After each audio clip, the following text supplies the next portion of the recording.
दोस्तों देखिए हमारे घर जन्माष्टमी मनाई जा रही है। इधर देखो जन्माष्टमी मनाई जा रही है। ये देखिए आरती हो गई है। ओ केम्मा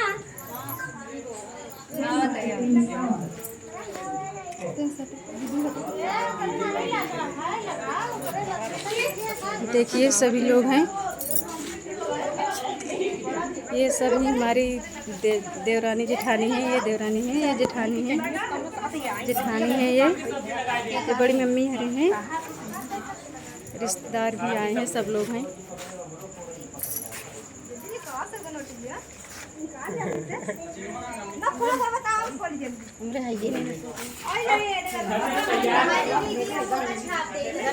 नंबर